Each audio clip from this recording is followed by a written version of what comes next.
नमः सिद्धेभ्यः। ॐ नमः सिद्धेभ्यः। नमो अरिहन्ताणम्।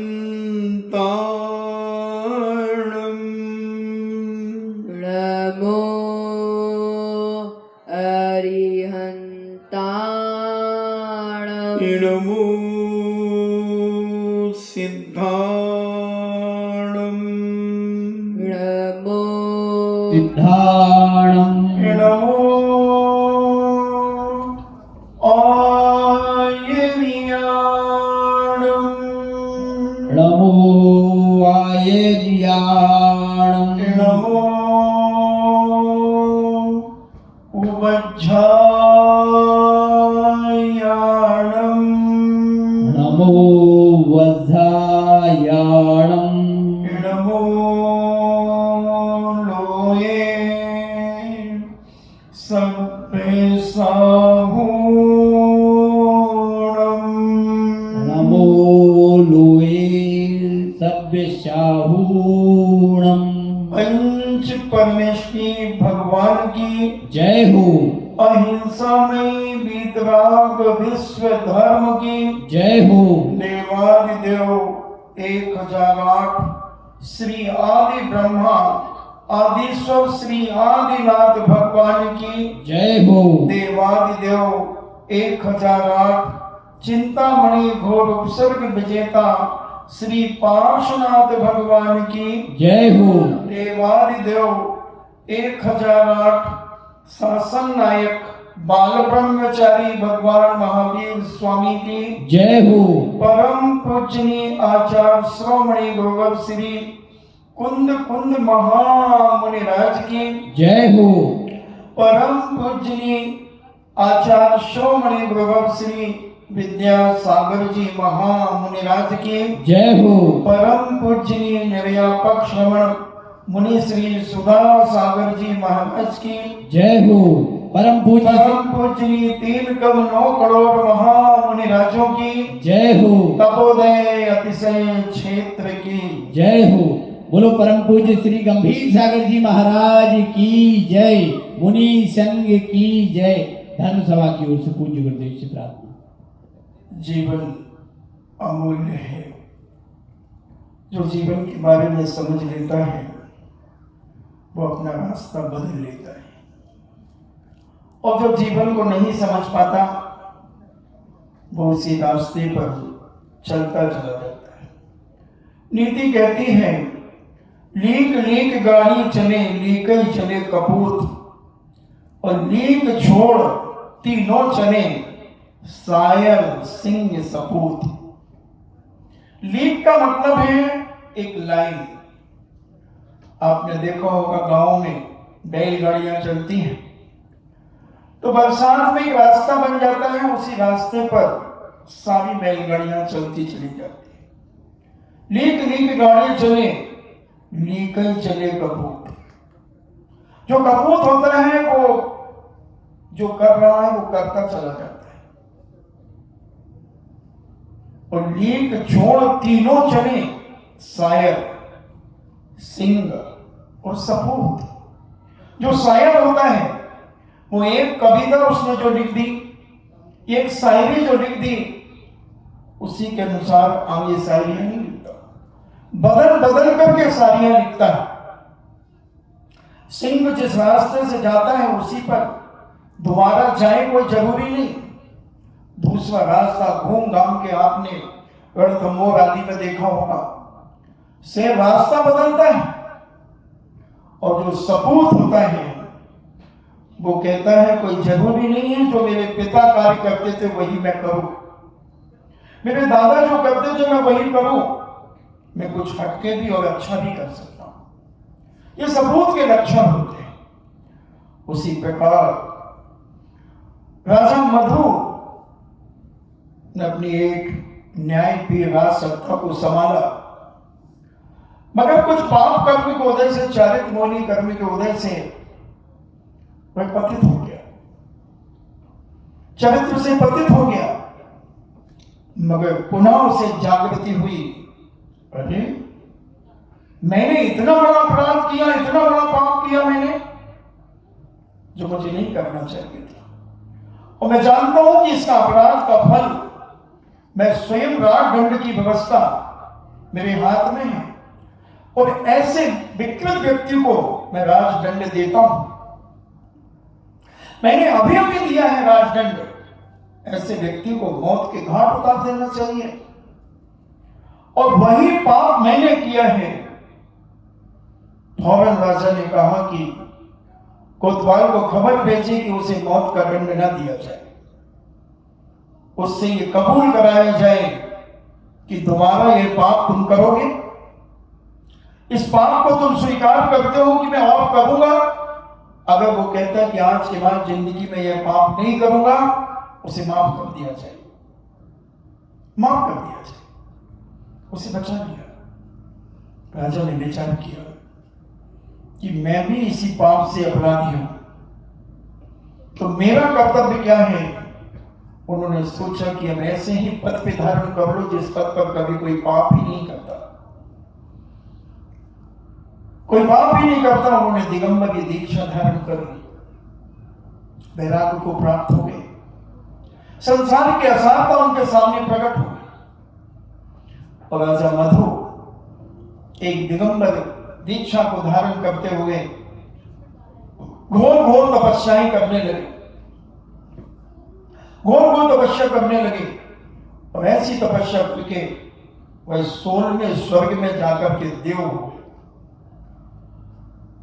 और वही मधु राजा का जीव श्री कृष्ण की पटरानी रुक्मणी के गर्भ में जन्म लेता है, जिसका नाम प्रद्युम्न कुमार रखा जाता है। और जो उनका भाई था मधु का कैटअप, वह श्री कृष्ण की रानी जामवती का दूसरा पुत्र हुआ। और जो राजा हेमरथ का जीव था, वह मरण करके चिरकाल तक निम्न योनियों में परिभ्रमण करता हुआ धूमकेतु नाम का एक निकृष्ट दैत्य हुआ, यानी देव, छोटी जाति का देव हुआ, असुर जाति का। और वही दैत्य आकाश मार्ग से जा रहा था, वो अपन पहले सुन चुके हैं, उसने ही प्रद्युम्न कुमार का अपहरण कर लिया। ऐसा यह वही शत्रु के रूप में आया और अबोध शिशु को हरण करके ले गया। इससे धर्म का विनाश हुआ, नरक आदि की वेदना सहनी पड़ी। ज्ञानी जनों को संसार के कारणभूत बैर का सर्वदा त्याग कर देना चाहिए, किसी से कोई दुश्मनी नहीं रखना चाहिए। एक छोटी सी दुश्मनी कहां कहां दुर्गतियों में ले जाकर हमारे जीवन का विनाश करती चली गई।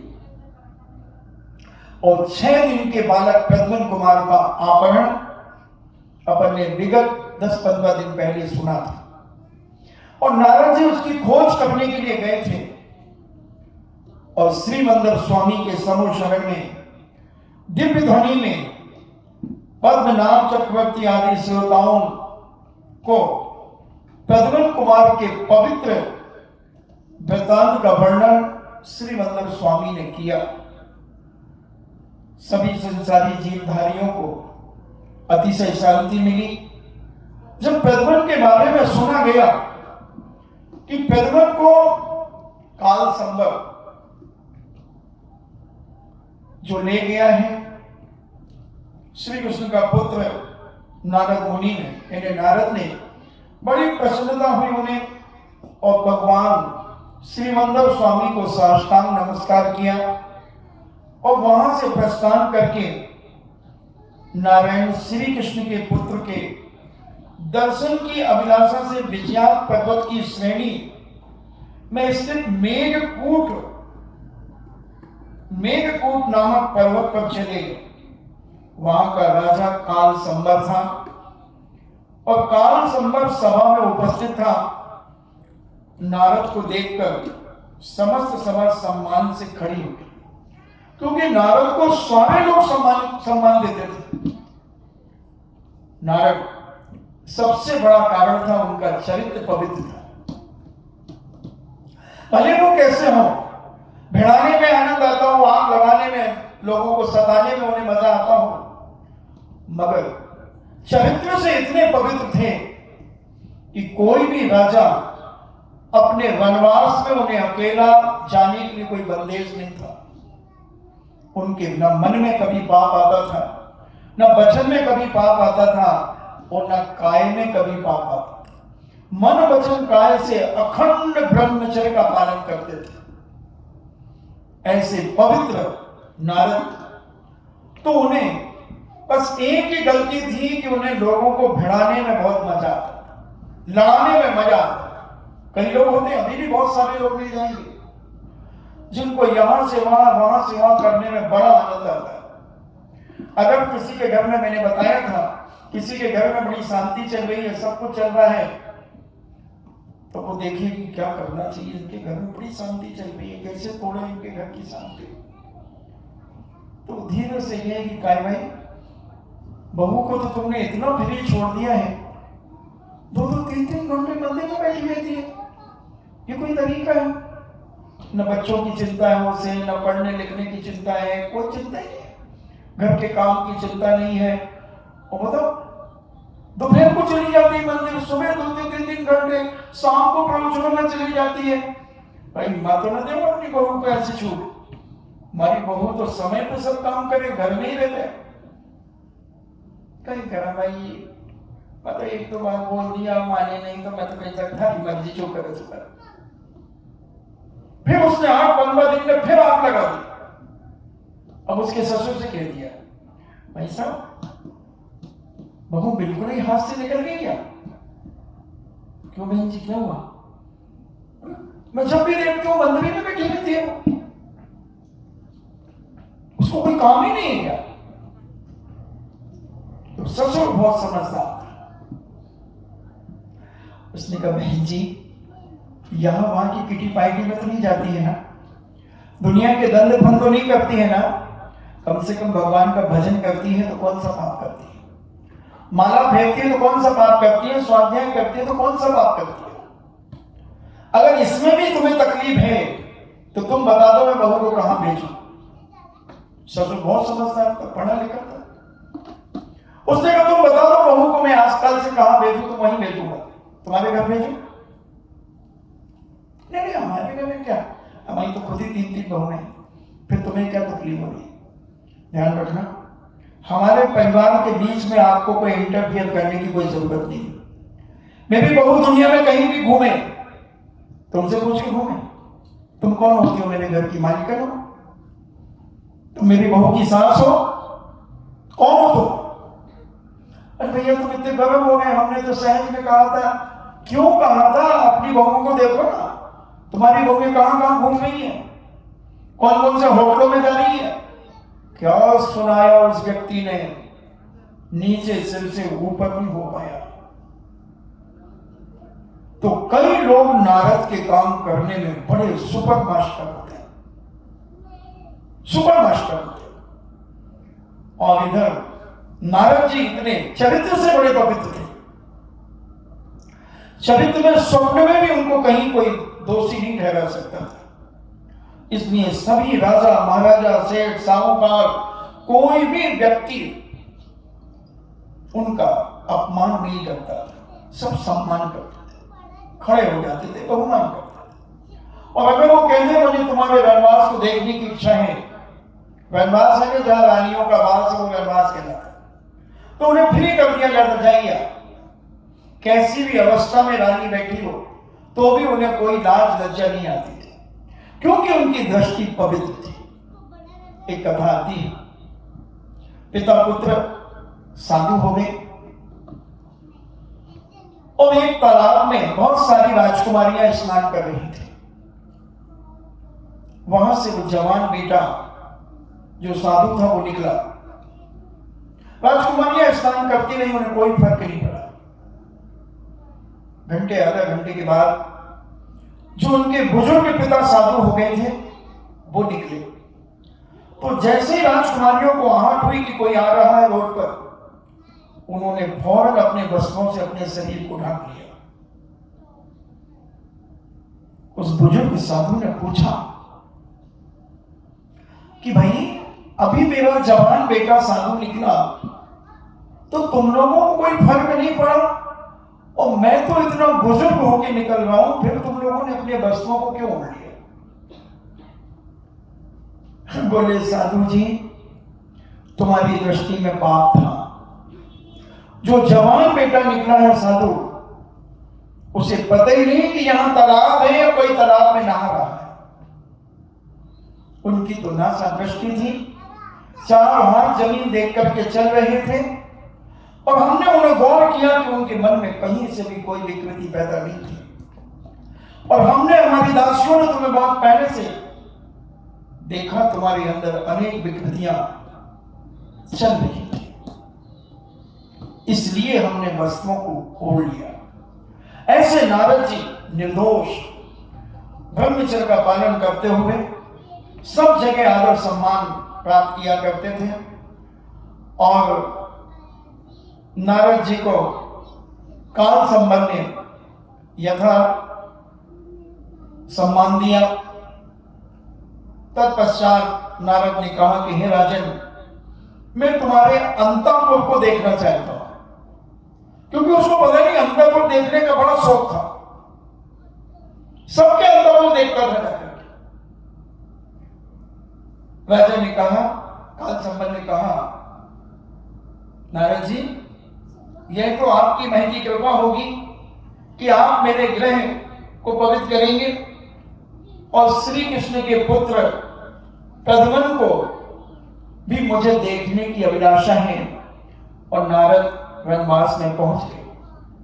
रानी कनकमाला ने नारद का बड़ा सम्मान किया, बहुमान किया, और कहा, नारद ने कहा, हे रानी, मैंने सुना है कि तुम्हारे गूढ़ गर्भ रहा है, तुम्हें एक ऐसे पुत्र रत्न की प्राप्ति हुई है जो गूढ़ गर्भ के द्वारा हुई है। गूढ़ गर्भ का मतलब है कि किसी को उसकी जानकारी नहीं थी कि इनके गर्भ है। कोई जो नारी के लक्षणों में परिवर्तन आता है गर्भ के समय, वो जो जिसको नहीं होता उसे गूढ़ गर्भ कहा जाता है। उसे दिखला दो, मैं उस बालक को देखना चाहता हूं। रानी कनकमाला ने पुत्र को लाकर नारद के चरणों में रख दिया। नारद ने आशीर्वाद दिया और कहा, हे पुत्र, चिरंजीवी भव, चिरकाल तक सुखी रहो। तेरे माता पिता को के मनोरथ चिन्ह सिद्ध हो। उन्होंने रानी को संबोधित करते हुए कहा, हे रानी, तू बड़ी भाग्यशाली है। तेरी अभिलाषा है कि यह पुत्र चिरकाल तक जीवित रहे। नारद ने श्री कृष्ण पुत्र को सर्वांग निहारा और बड़े फिर अंतःपुर से निकले एवं तत्काल रुक्मणी के पास जाकर के कहा कि हे रुक्मणी, हे रुक्मणी, तेरा पुत्र द्वारका में आगमन करेगा। द्वारका पहुंचकर नारद ने सबसे पहले श्री कृष्ण से मिलने पहले इसके पश्चात रुक्मणी के पास गए और उन्होंने श्रीवल्लभ स्वामी के द्वारा बताई हुई सारी की सारी बातें जो प्रद्युम्न से संबंधित थी वो रुक्मणी को कह सुनाई। उसका स्थान, पूर्व की वार्ता, वय, रूप, लावण्य और कब आएगा, सारी स्थिति उन्होंने उसे बता दी। साथ ही साथ यह भी कहा कि वह 16 लाभ एवं 2 विद्याओं को अपने साथ में लेकर द्वारका नगरी में प्रवेश करेगा। इन्हें 16 प्रकार के फायदे अपने साथ लेकर के आएगा और 2 विद्याएं लेकर के आएगा। ऐसा तेरा बेटा जब लौट करके आएगा। समस्त वृतांत सुनकर रुक्मणी के आनंद का पारावार न रहा। इस प्रकार नारद को संतोष प्रदान कर अपने स्थान को लौट गई। ममता की मूर्ति रुक्मिणी अपने प्रिय पुत्र के आगमन की आशा मन में लगाई हुई थी और सुख से रहने लगी कि मेरा बेटा आएगा आएगा। इस प्रकार विषयासक्त संसारी जीव निरंतर नाना योनियों में भ्रमण करता हुआ अतः भव्य जीवों को चाहिए कि स्वर्ग और मोक्ष के प्रदायक परम पूज्य जैन भगवान द्वारा प्रणीत सौम्य एवं चंद्रमा के सादृश निर्मल धर्म को सदा अपने जीवन में धारण करें। जैन भगवान का बताया हुआ मार्ग ही हमारे जीवन को कल्याणकारी है। बाकी जो मार्ग है वो उन मार्ग कहे गए। इसलिए सम्यक मार्ग की प्राप्ति के लिए सदा प्रयास करते रहना चाहिए। जैसे एक व्यापारी अपने व्यापार में काम आने वाली वस्तुओं को आनंद से बाजारों में ढूंढता रहता है कि मेरे मतलब की चीज कहां मिलेगी, किसके पास मिलेगी। भीलवाड़ा में शूटिंग का कपड़ा मिलेगा तो बंबई में सेटिंग का कपड़ा मिलेगा, सूरत में साड़ियां मिलेंगी। सब तरह की जानकारी रखता हुआ वह अपने व्यापार में चार चांद लगाता है। उसी प्रकार यहां जैनाचार्य कह रहे हैं, भगवान कह रहे हैं कि तुम अपने जीवन में अगर इस पवित्र मनुष्य पर्याय का सदुपयोग करना चाहते हो, इसमें दिन दूने रात चौगुने चार चांद लगाना चाहते हो, तो जैन भगवान के द्वारा कथित परम वेदवादी धर्म अपनी अंतरात्मा में धारण करो और इसी धर्म के माध्यम से तुम्हारे कर्म कटेंगे। और कर्म कटेंगे तो तुम एक दिन अष्टम भूमि में जाकर के विराजमान हो सकोगे। अष्ट कर्मों को नष्ट करके ही संसारी प्राणी मोक्ष को प्राप्त करता है। कुमार प्रद्युम्न के बाल्यकाल जीवन पर पूर्व पुण्य का इतना अधिक प्रभाव पड़ा कि इसकी सुंदरता अपूर्व हो गई, क्योंकि रुक्मिणी के पास से तो वो 6 दिन का अपहरण हो गया था और 16 साल के बाद जब वो पूर्ण जवान होकर के आ रहा था तब उसका तेज, उसका लावण्य, उसका ओज, उसकी शक्ति संपूर्ण तरह से हष्ट पुष्ट वह बालक जहां भी जा रहा था अपना प्रभाव जमा रहा था। पूर्व पुण्य का इतना अधिक प्रभाव कि इसकी सुंदरता की अपूर्वता, समग्र प्राणी उसकी ओर आकर्षित हो रहे थे। वह चंद्रकला की भांति दिन प्रतिदिन बुद्धिमान होने लगा। साथ ही साथ काल संबर के धन, वैभव, सुख, शांति, समृद्धि सब कुछ काल संबर राजा और रानी की यहां पर दिन दूनी रात चौगनी बढ़ने लगी। आदमी बहुत चाहता है अपने जीवन में कि मेरे पास भी धन दौलत बढ़े, मेरी भी ख्याति लाभ पूजा हो, मेरी भी चारों तरफ इज्जत हो, सब लोग मेरे आने पर खड़े हो जाएं। सबके अंदर से गुदगुदी आती है कि मुझे ऐसा सम्मान क्यों नहीं मिलता, ऐसा इज्जत मुझे क्यों नहीं मिलती जैसी प्रद्युम्न कुमार को मिल रही है। प्रद्युम्न कुमार को इतना मान सम्मान मिल रहा है, उसके कारण से सारा धन, वैभव, दौलत, सुख, शांति, समृद्धि सारी बढ़ रही है। राजा रानी दोनों प्रद्युम्न को प्राणों से अधिक चाहने लगे। ऐसा सौभाग्य पूर्व जन्म के पुण्य से ही प्राप्त हुआ था। पूर्व जन्म के पुण्य से प्रद्युम्न कुमार ने युवावस्था में पदार्पण किया। युवावस्था में उसे विकार उत्पन्न नहीं हुआ। वह अल्पकाल में ही शास्त्रों में निपुण हो गया। यानी स्वाध्याय के जो समय जो भी उपलब्ध होंगे ग्रंथ, बहुत कम समय में उसने पढ़ लिया। इससे क्या शिक्षा मिल रही है हमें कि बालपने में ही माता पिता धर्म के सारे संस्कार बच्चों को दे देते। स्वाध्याय की परंपरा चला देते हैं। और जिन घरों में स्वाध्याय होता है, परिवार बैठकर के स्वाध्याय करता है और जो सुनते हैं, बंधु समझ लेना उनके घर में साक्षात स्वर्ग उतर करके आ गया है। आज जो अभी गुना के गुण सागर जी महाराज बने, पवन कुमार जी उनका नाम था। हमारा चतुर्मास 2013 में गुना में हुआ।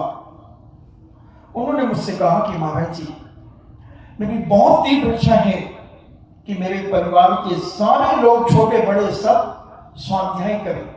आप कुछ ऐसा करो, आप कर सकते हो। मैंने अच्छा, आपको विश्वास है? बोले बिल्कुल विश्वास है महाराज जी। वो डेली प्रवचन में बैठते थे, उस समय ब्रह्मचारी हो गए थे। और उन्होंने, मैंने कहा अच्छा ठीक है, अगर कभी आएंगे तो मैं बात करूंगा। बोले मैं कल ही लेकर के आता, क्योंकि मैं बुलाता नहीं किसी को। आओ तो वेलकम, जाओ तो भीड़ करो, सिद्धांत है। तुम आओ तो मुझे कोई फर्क नहीं पड़ता, और नहीं आओ तो मुझे कोई फर्क नहीं पड़ता। इतना समय भी मेरे पास नहीं रहता कि मैं लोगों से गप्पे सलाह करूं, बातें करूं, क्योंकि मेरे इतने काम हैं, उन्हीं को मैं कर लूं तो बहुत बड़ी बात है। तो उन्होंने कहा महाराज जी कल छुट्टी है, संडे है, कल मैं लेकर के आऊंगा। सारे बच्चे छोटे बड़े मिलाकर के 15-20 लोग, उनके नाती पोते आदि जो भी थे, बैठे। बोले महाराज जी, धर्म का स्वाध्याय करने से क्या फायदा होता है? उन्होंने मुझसे प्रश्न कर डाला। बच्चों ने कहा हाँ महाराज जी, ये दादाजी जब देखो जब कहते हैं तुम ये शास्त्र पढ़ो बेटा, तुम ये करो, तुम ये करो, तुम पूजन करने जाओ, तुम अभिषेक करने जाओ, ये ऐसा कहते रहते हैं। हमने बहुत गलत बात है दादाजी की। क्यों कहते फालतू से बच्चों को? बच्चों के खेलने कूदने के दिन है, खाने पीने के दिन है, उनको ये फालतू की बातें क्यों बताते हो? और महाराज जी क्या फायदा होता है? मैंने कोई फायदा नहीं होता है। ये बूढ़े आदमी को समझते ही नहीं, इनको क्या पता। इनकी उम्र में तो इतनी फैसिलिटियां थी नहीं जितनी आज है। बोले हाँ महाराज जी। हमने कहा हाँ, तो दादाजी गलत है ना? बोले नहीं गलत तो नहीं है, मगर जब देखो जब ये नहीं खाना, वो नहीं खाना, ये टेढ़े मेढ़े नहीं खाना, ये क्या पिज्जा नहीं खाना, बर्गर नहीं खाना, नूडल्स नहीं खाना, पता नहीं क्या क्या, मैगी नहीं खाना, इसमें मांस मिला होता है, इसमें ये होता है, इसमें सुअर की चर्बी होती है, इतना बताते हैं महाराज जी हमको, तो हम लोग थक जाते हैं। तो क्या खाएं? कुछ भी नहीं खाएंगे, भूखे मरे। क्यों मरेंगे भूखे? हम जिंदा हैं कि मर गए? मैंने जिंद हूं कि जिंदा हूं? बोले आप जिंदा हैं। तो हमने कहा हम क्या खाते हैं? देखा तुमने हम क्या खाते हैं? बोले हाँ। तो फिर हमने कहा जो हम खाते वो तुम भी खाओ। हाँ बोले ये तो खा सकते हैं। तुमने कहा खाओ, तुमने बाजार में भी तो मिलता है। हमने वही तो समस्या है, बाजार का ही गंदा है, इसीलिए दादाजी मना करते हैं ऐसा करना। तुम्हारे मोहल्ले में होटल है? बोले हाँ 3 है। मैंने अच्छा। मैंने कहा सुबह कल जल्दी उठना, और जैसे उसकी होटल का शटर खुले तो तुम कहना भैया हमें आधा किलो जलेबी चाहिए, जल्दी करो। वो कहेगा रुको बेटे अभी बनाएंगे। भैया हमें 20 समोसे चाहिए, हमें 6 कचौड़ी चाहिए, जानो तुम फटाफट। वो कहेगा दे रहे बेटा अभी बनाएंगे, रुको बैठ जाओ। तो तुम कहना अंदर क्या है, अंदर से देखना। तो तुम देखना जो 4 सीढ़ी की कढ़ाई होगी ना, उसमें बहुत सारे मकोड़े होंगे। देखना तुम जाकर के चुपचाप, वो अंकल जी तो सफाई करते रहेंगे अंदर की, इधर तुम घुस जाना।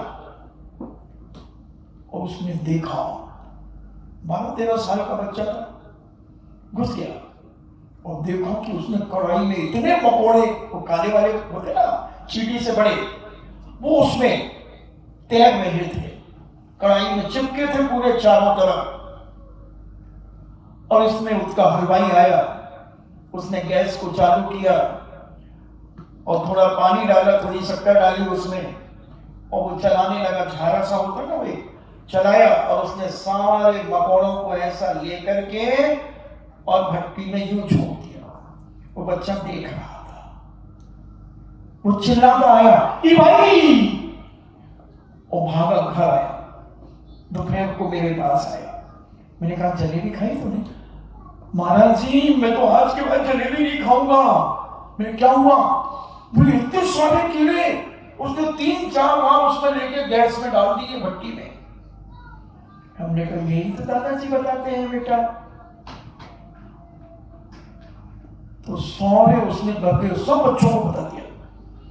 अब हमने कहा देखो दादाजी तुमसे ये ग्रंथ वगैरह पढ़ने की कहते हैं। हाँ इसमें क्या है, मंदिर जाओ अभिषेक करो। तो हमने उन्हें एक कहानी सुनाई। हमने कहा देखो दो दोस्त थे, जैसे कामोद के बाद 2 कुर्सी हैं, ऐसे ही 2 दोस्त थे वो, और दोनों बहुत अच्छे मित्र थे। तो एक तो जिनैन भगवान के जिनालय रोज जाता था, अभिषेक करता था, पूजन करता था, स्वाध्याय करता था, जाप करता था, सब कुछ करता था। और दूसरा था वो घर से निकलता था मगर मस्ती करने चला जाता था, और 2-3 घंटे में घर वापस आता था। एक दिन जो मस्ती करता था उसे एक सोने के सिक्के की एक थैली मिली, और जो जिनैन भगवान का अभिषेक पूजन करता था, स्वाध्याय करता था, जाप करता था, उसके पैर में एक बहुत बड़ी कील लग गई, बहुत बड़ी कील लग गई। दोनों शाम को मिले। बोले तू लंगड़ा क्यों, ये पट्टी क्यों बांधी तूने, कहां जा रहा है? बोले मैं आरती करने जाता हूं शाम को। तो बोले ये कील क्यों लगी तुझे इतनी बड़ी? बोले हाँ यार कील लग गई मुझे। बोले कल तेरा कैसा गया सुबह का? और बोले मुझे तो मजा आ गया। बोले क्या हुआ? बोले एक सोने के सिक्के की थैली मिली, तू और जा मंदिर और अभिषेक कर और पूजन कर, बड़ा धर्मात्मा हुआ है। तुझे देख इतनी बड़ी कील लगी और मुझे देख सोने के सिक्के मिले। वो आरती करके घर गया और अपनी माँ से कहता है, माँ मेरा दोस्त ना मंदिर जाता है, ना पूजन करता है, न रात्रि में भोजन त्याग है, न बाजार की कोई वस्तु का त्याग है, और उसे सोने के सिक्कों की थैली मिली। और मैं रोज अभिषेक करता हूँ, पूजन करता हूँ, रात्रि भोजन नहीं करता और ये गंदी चीजें भी नहीं खाता, फिर उस ऐसा मेरे साथ क्यों हुआ? उसने कहा बेटा मैं तो ज्यादा नहीं समझती, जब कोई महाराज आएंगे तो हम उनके पास तुझे ले चलेंगे, वो जैसा बताएंगे उनकी बात मान लेना। कुछ पुण्य योग से 1-2 महीने बाद उस नगर में एक बहुत बड़ा संघ आया, और उस संघ में जो मुख्य आचार्य थे बड़े ज्ञानी थे, निमित्त ज्ञानी थे, अवधि ज्ञानी थे। तो उन्होंने माँ ने कहा कि महाराज इस बच्चे का ऐसा ऐसा प्रश्न है। महाराज ने कहा बेटा तुम्हें ये जो कील लगी है, तुमने पूर्व जन्म में एक व्यक्ति की गर्दन काट दी थी,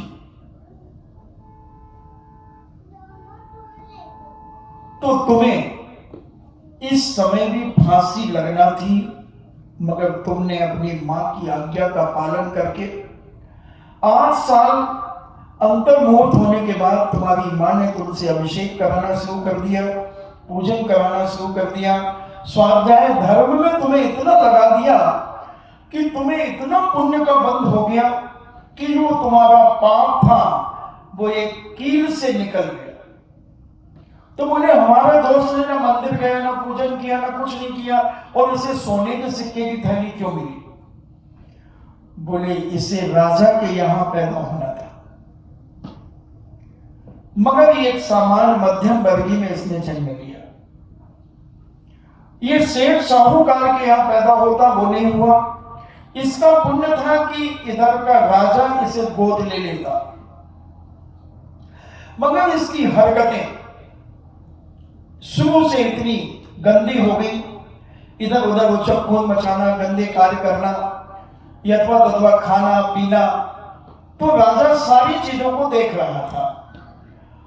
तो राजा ने सोचा कि इस बच्चे को अगर मैं गोद दूंगा तो ये मेरे राज्य को बदनाम कर देगा, इसलिए इसे इसका पुण्य कम होता गया, इसका लक कम होता गया, इसका भाग्य कम होता गया, और उसका लाभ, उसका भाग, उसका पुण्य बढ़ता चला गया। तो उसे जो उसकी गर्दन कटना थी, भगवान की भक्ति, पूजन, स्वाध्याय, दान, पुण्य के माध्यम से इसकी गर्दन तो बच गई, मगर वो कर्म जो था वो छोटे रूप में निकल गया और इसका पुण्य क्षीण होकर के छोटा हो गया। धर्म करने से, पढ़ने, स्वाध्याय करने से अपने जीवन में बहुत बड़ा विल पावर मजबूत होता है। कितने भी अपन संकट परेशानी में पड़ जाए तो भी हमने अगर स्वाध्याय सच्चे मन से किया है तो अपने आप के परिणामों को हम संभाल सकते हैं, हम दुर्गति से अपने आप को बचा सकते हैं। उन बच्चों ने कहा कि महाराज जी हम 1 घंटे से ज्यादा नहीं पढ़ेंगे। मैंने कहा मेरे तरफ से 45 मिनट, तुम 1 घंटे की बात कर रहे हो, मैं 45 मिनट की बात कर रहा हूं। और हमने कहा रोज एक बच्चा पढ़ेगा, सब सुनेंगे। बोले हाँ ये ठीक है, नहीं तो रोज रोज मैं नहीं पढ़ूंगा। हमने कहा सब पढ़ेंगे। और आज उन बच्चों ने 7-8 साल में कम से कम 15-20 ग्रंथ पढ़ लिए और दादाजी तो मुनि बन गए। वर्धमान सागर जी के साथ में अभी शायद अशोकनगर से होते हुए गुना तरफ आने वाले हैं। तो जिसके मन में धर्म के प्रति श्रद्धा आ जाती है वो अपने जीवन को बदल लेता है।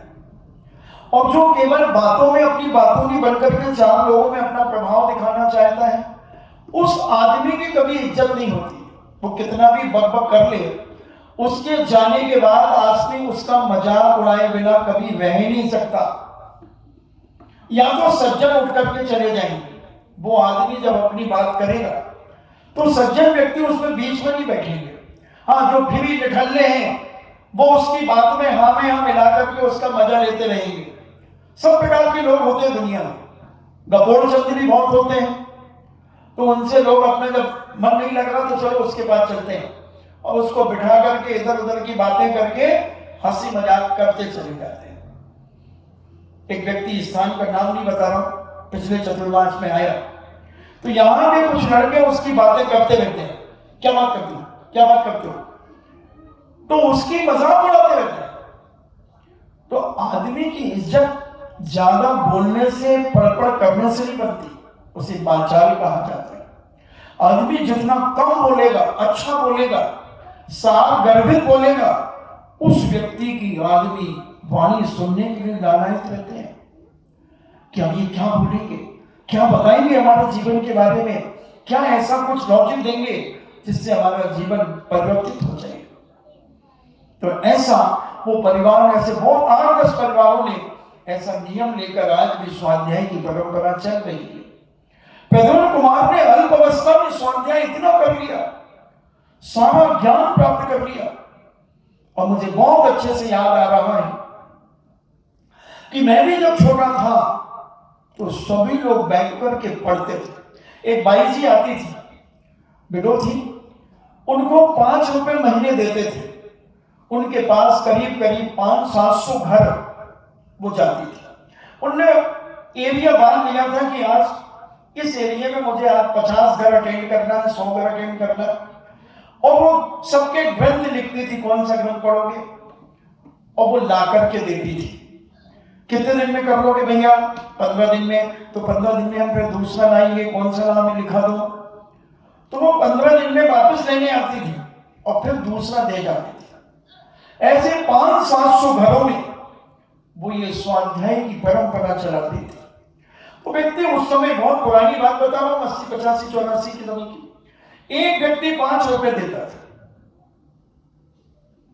तो उनके कम से कम 700-800 घर थे, 4-5 हजार रुपए मिल जाते थे।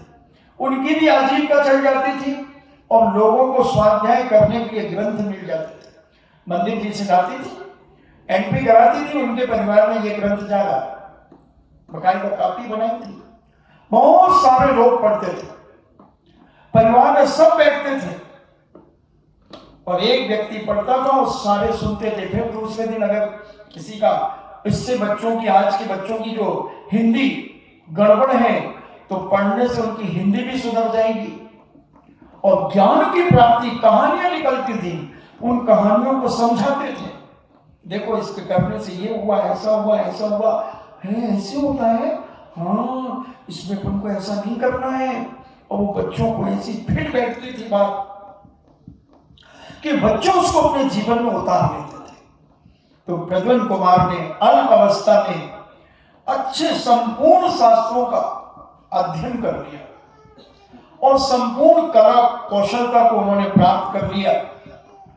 उनकी वीरता, उनकी शक्ति बड़ी अलौकिक हो गई। 16 साल की उम्र में भरी जवानी के अंदर सब प्रकार के साम दाम दंड भेद की नीतियां उनके अंदर प्राप्त हो गई, सारी कलाएं उनके पास हो गई, सारा ज्ञान उनके पास हो गया, सारी विद्याएं प्राप्त कर ली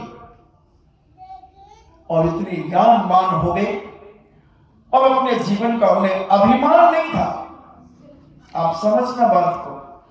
आज हम देखते हैं थोड़ा सा अगर बच्चा महीने 2 महीने जिम चला जाए, जिम जानते हैं ना आप, तो उसकी चाल बदल जाती है, यूं चलने लगता है।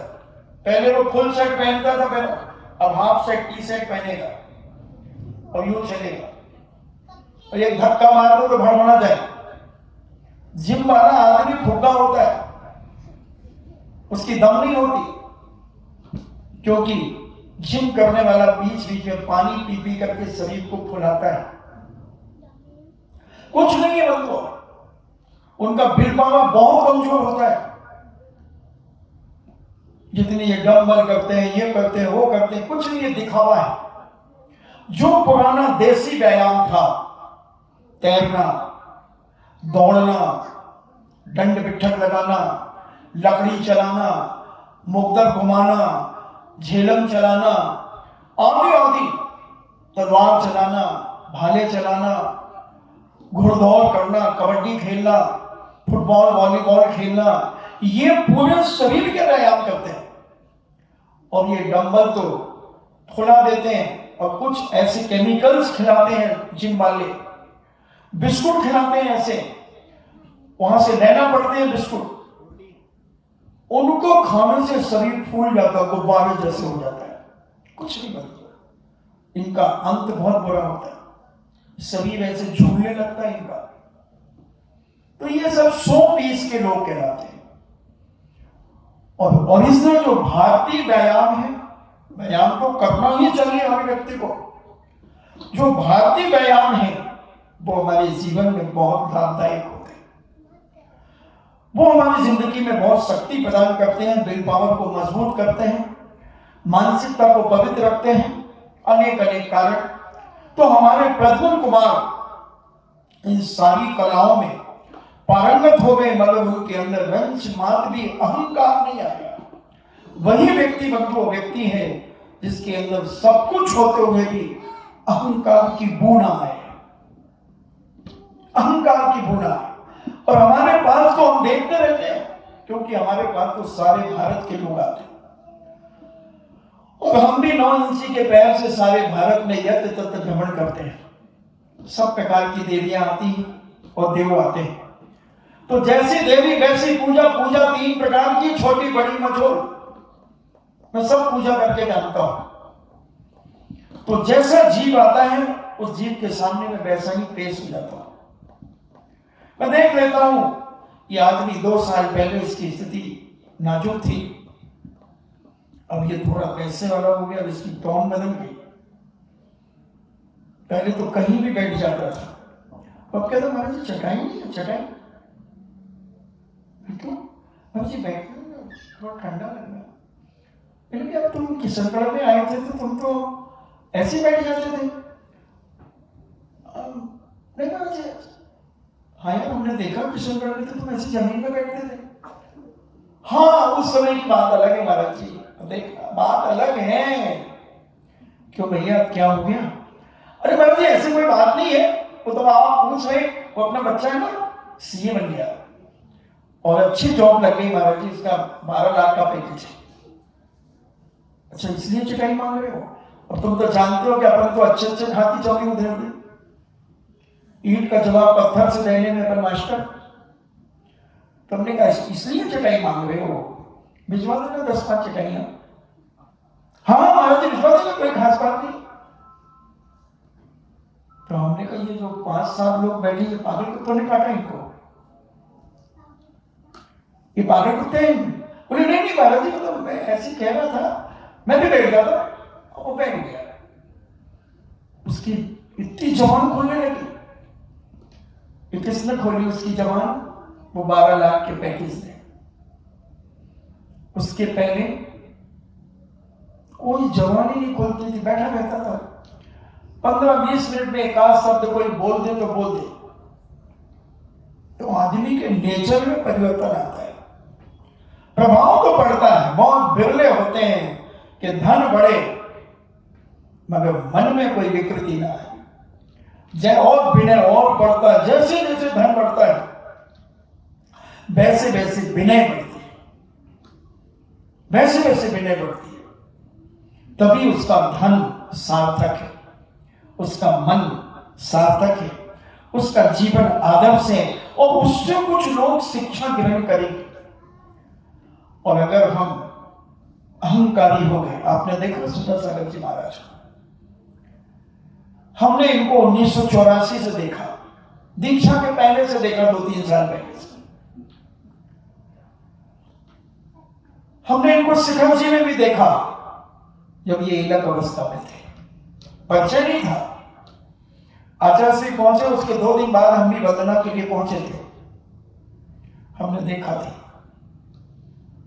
मगर आप देख रहे हैं ये और झुक रहे हैं। आचार्य श्री को भी मैंने देखा 1980 से, दर्शन भी किए, मगर आचार्य श्री जैसे जैसे बड़े ज्ञानवान, गुणवान, महान, चारित्रवान होते चले जा रहे हैं, उतने उतने वो झुकते जा रहे हैं, उतने उतने झुकते जा रहे। तुम ये मत समझना कि उम्र के कारण उनकी कमर झुक गई है, नहीं, वो बाहर का देखना ही नहीं चाहते, वो अपने अंदर देखना चाहते हैं, वो अपने अंदर को समझना चाहते हैं।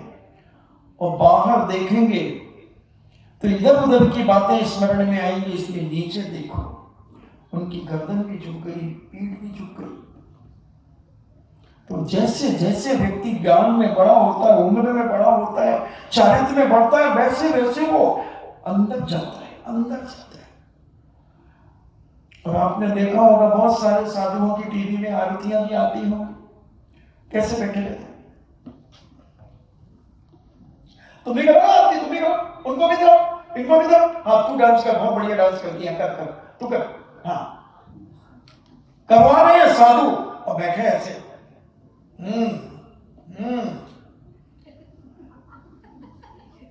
देखो मेरा काम है सच कहना, खुश रहना, ना राहु का रहना, ना केतु का देना। जो मैंने अनुभव किया और देखा और सुना, बहुत साधु, 70-80% साधु की हरकतें मुस्कुराएंगे बैठे बैठे, तिरछी नजर से देख करके, आया तुम्हें नाम लेंगे, संचालन कर देते माइक का। उनने 500 रुपए भी दिए उनकी आरती में, तो कहते हैं हाँ फलाने चंद ने 500 रुपए दिए आरती में, अरे पूरा परिवार आ जाओ। और महाराज को देखा तुम कैसे करते हैं, ऐसे करो मेरी आरती, नहीं यो, ये तो माइक फंसता उनको, नहीं तो और नीचे झुक जाए। ये है बड़ों की महानता, ये है इज्जत पाने के तरीके, ये है बहुमान पाने के तरीके, ये है अपने लोग अपने आप भक्त बनते हैं, भक्त बनाए नहीं जाते। और जो भक्त बनाता है वो कमबख्त हो जाते हैं, और जो भक्त बनते हैं वो जीवन के अंत तक भक्त बने रहते हैं। इसलिए स्वार्थियों से बचो अपने जीवन में, मतलबी लोगों से बचो अपने जीवन में। तो ऐसा वही प्रद्युम्न कुमार अभिमान से रहित होकर स्वाभिमान से जी रहा है। सब कलाओं में पारंगत होने के बाद भी नम्र होता चला जा रहा है, विनयशीलता से वह अपने आप को झुकाता चला जा रहा है। और ऐसा वह जो शत्रु भी अपने प्रचंड सैन्य बल के सामने राजा काल संभव पर आक्रमण करते थे, मगर प्रद्युम्न के प्रभाव से बड़े बड़े शत्रु राजा परास्त हो गए और काल संभव के चरणों में नतमस्तक हो गए। उसमें ये सारी शक्तियां पूर्व जन्म के पुण्य से प्राप्त थी।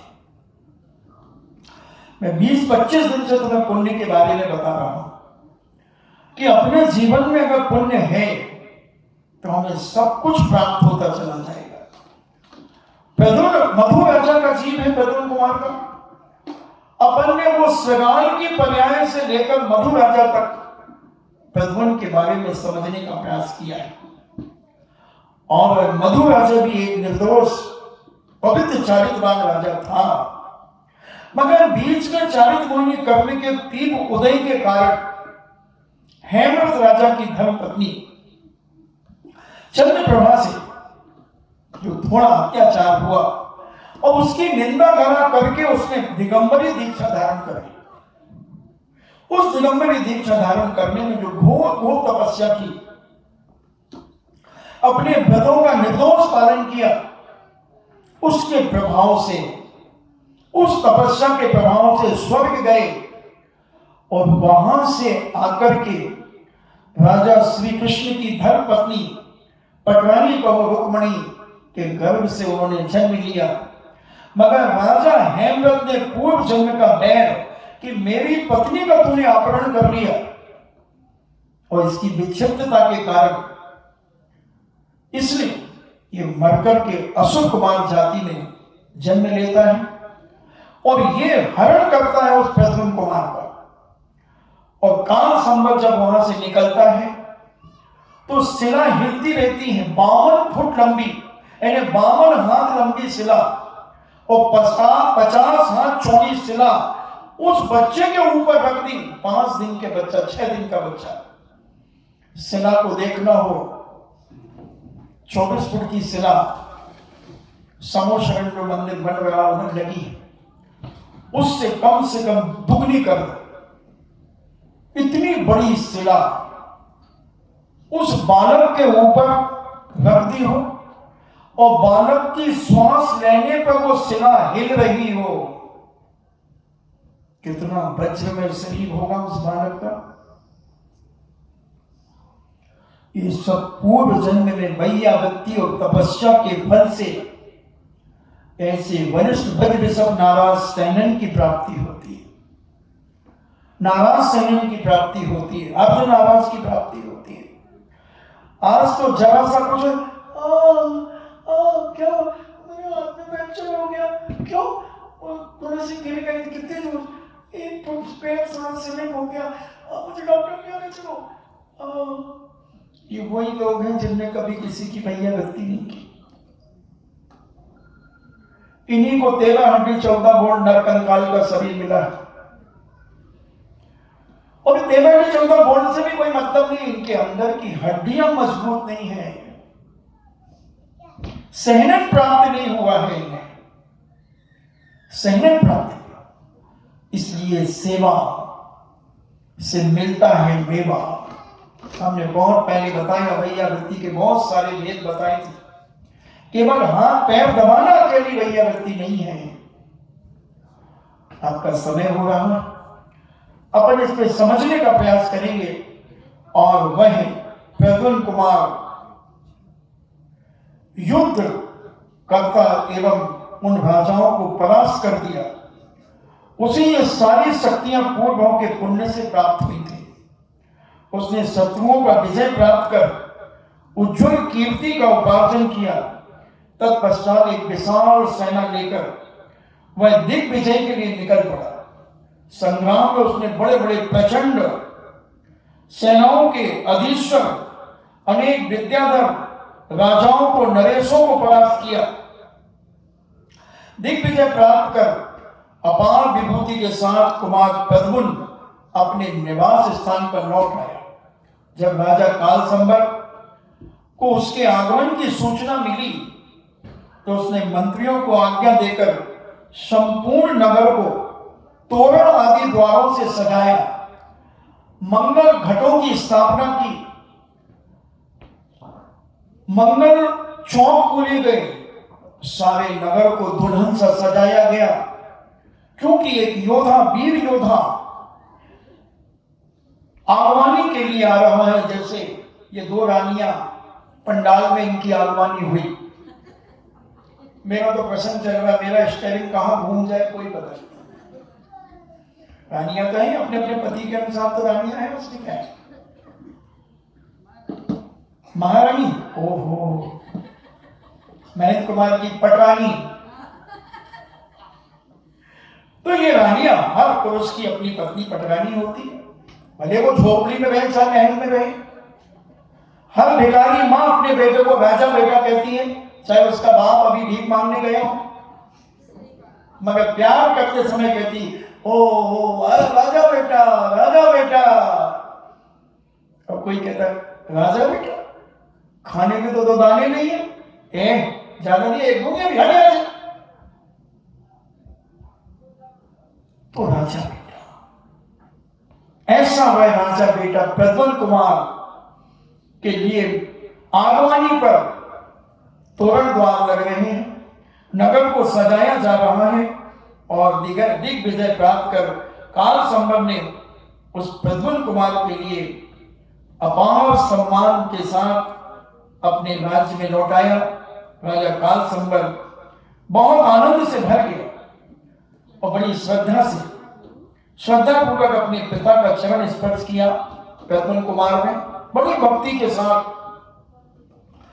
और कहा उस समय अपने निजी पुत्र को देखकर काल संभव राजा आनंद की सीमा न रही और ऐसा मन को विचार करता है, यद्यपि मैंने प्रज्वल कुमार को युवराज पद दे दिया, किंतु यह रहस्य अभी गोपनीय है, अतएव मैं सर्वसाधारण के सामने उसे युवराज पद प्रदान करूंगा। ऐसा विचार कर राजा काल संभव ने शुभ मुहूर्त में, शुभ समय में देश देशांतर के राजाओं को आमंत्रित किया, क्योंकि मन से तो उसने बहुत पहले दे दिया। जैसे एक पिता अपने 4 बेटों 5 बेटों में विचार कर लेता है कि मुख्य बेटा मेरा कौन है, कौन है 5 बेटों में कौन ऐसा है जो जीवन भर मेरी भी सेवा करेगा, मेरी वसीयत की भी सुरक्षा करेगा और कुल परंपरा से आया हुआ कुलाचार का पालन करता रहेगा, कौन धर्म को चलाता रहेगा, दान पुण्य करता रहेगा। कहीं इसकी पत्नी कंजूस ऐसी ना आ जाए जो दान पुण्य करने के लिए मना कर दे। बिना नाम बताए स्थान के, न सेठ का, कोई नाम नहीं बता रहा हूं। अभी 40-50 साल पुरानी एक घटना मुझे स्मरण में आई। पीढ़ी दर पीढ़ी धर्मात्मा परिवार, बड़े बड़े जिनालयों के निर्माण कराने वाला परिवार, और उस सेठ की अचानक पत्नी का मरण हो गया। उन्होंने पुनः विवाह किया।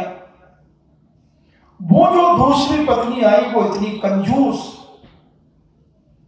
47 मन चांदी की प्रतिमा बनाने के लिए सेठ जी चांदी रख करके गए, मगर जब कहा उन्होंने की प्रतिमा बनाना है, वो चांदी निकालो नौकरों से, बोले जरूरी है चांदी की प्रतिमा बनाना, पाषाण की नहीं बनती क्या?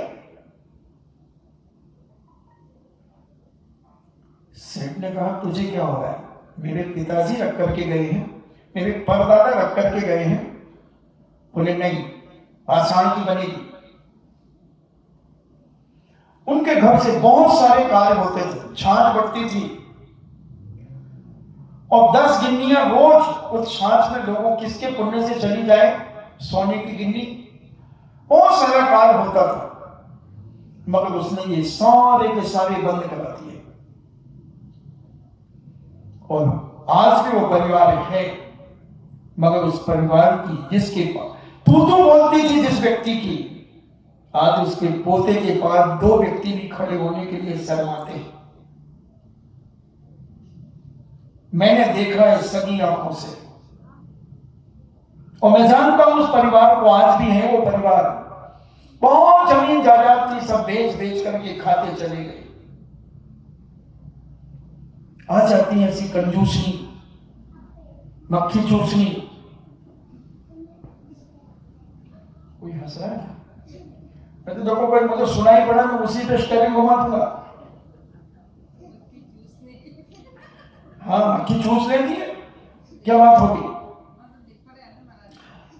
सीकर के पास व्यवसायिक क्षेत्र है, तो एक छावड़ा जी थे, तो उन्होंने मंदिर बनवाने का भाव किया कि मैं जिनालय बनवाऊंगा। तो शिल्पी को बुलाया कि भाई एक ऐसा विशाल मंदिर बनाओ जो चमत्कारी हो। शिल्पी ने कहा सेठ जी बन जाएगा। और उसी समय सेठ जी एक छोटी सी कटोरी में घी था, वो समझ रही होगी क्योंकि वो वहीं की व्यवस्था की है, और उधर की ज्ञान सागर जी महाराज की जन्मभूमि। और वह सेठ जी बात करते करते उसमें मक्खी थी, तो सेठ जी ने मक्खी को ऐसे लिया और ऐसे मसला, यूं फेंक दी और घी को पीपे में डाल दिया। वो शिल्पी देख रहा था, बोली ये सेठ क्या मंदिर बनवाएगा, मक्खी चूस, तो इसकी सेठानी मक्खी चूसनी होगी, सिद्ध कर दिया। और वह शिल्पी ने कहा सेठ जी मंदिर तो बन जाएगा, मगर एक एक खंभों के नीचे दो पीपा घी डालना पड़ेगा। सेठ जी कहते क्या बात करते, 5 पीपे डालो ना यार, मंदिर ऐसा बने चमत्कारी। शिल्पी ने कहा ठीक है सेठ जी, कहां बनना है, स्थान देखा, बोले ठीक है साहब। खड्डे खुद गए, सेठ जी ने 2 पीपा रखवा दिए सब खड्डे के पास। शिल्पी कहता ये आदमी है कि पाजामा, सिंगोली का जम्मा पैजामा पहना है, कहां का पहना है, जब्बा, कहते जब्बा पैजामा पहना है, क्या है ये। अभी तो ये मसल करके घी निकाल रहा था, और इसने 8 दिन के अंदर मैंने नक्शा बना दिया, तो ये घी के पीपे रख दिए उसने सब मंदिर के साथ घटे के सामने। बोले देखो सेठ जी घी सही में डालेगा, मजाक वाली बात नहीं है। सेठ जी कहते भाई तू पागल है क्या यार, तू तो और कहे तो मैं 5 रख दूं, मंदिर ऐसा बनना चाहिए।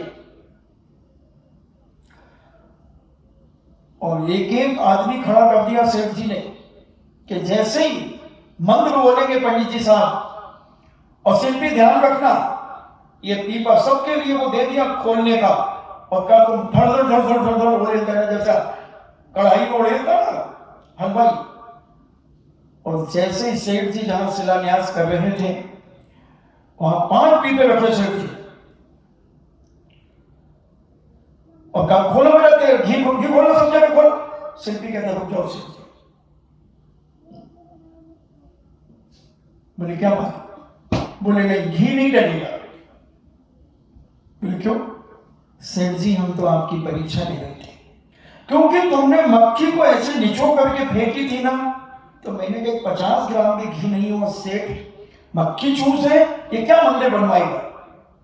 मैंने आपकी परीक्षा और आपका अंदर का पावर देखना चाहता था। सेठ जी ने कहा नहीं डालो, तुम संकोच मत करो, डरो मत किसी प्रकार से। बोले नहीं सेठ जी नीमों का भी घी डलता है, कोई अखाड़े की मिट्टी थोड़ी है कि तेल मिलाया जाएगा अखाड़े की मिट्टी में। और पीपे वापिस चले गए। और आज भी वो मंदिर रहवासा का कोई भी व्यक्ति एक बार खंबे गिनेगा और दोबारा खंबा अगर उतनी निकाल दे, तो पूज्य धर्म सागर जी महाराज ने भी गिने, श्रीफल रख करके गिने उन्होंने। जब दूसरी बार गिने तो श्रीफल ज्यादा हो गए, और तीसरी बार गिने तो श्रीफल कम पड़ गए। महाराज ने भी कोशिश की, महाराज ने भी गिने, ये भी फेल। अपन ने तो गिने ही नहीं, अपन ने कहा है उतना ही है महाराज जितना शिल्पी ने बनाए। तो ये चमत्कार भावनाओं से होता है, अंदर की पवित्रता से होता है। आज भी मंदिर है, उसको भव्योदय तीर्थ के नाम से दिया गया। स्थान सीकर के पास में है, रानौली से पास में है। तो ऐसा वह क्षेत्र बंधुओं, हम अपने पुण्य की कदर करें, पुण्य को बढ़ाने का प्रयास करें। अगर पुण्य है तो दुनिया तुम्हारे चरणों में है, और पुण्य नहीं है तो तुम दूसरों के चरणों में हो। इन्हीं मंगल भावना के साथ सबकी आत्मा परमात्मा बने। जिनवाणी स्तुति। जिनवाणी के ज्ञान से सूझे लोकालोक, सोबाणी मस्तके धरो सदा देत हूँ धो। हे जिन वाणी भारती तो है जपो दिन रे, जो तेरो सरना गहे सो पावे सुख चैन। देव भजो अरहंत को गुरु सेवा निर्ग्रंथ, दया धर्म पालो सदा यही मोक्ष का पंथ। नमोकार सबका डरे अहंकार।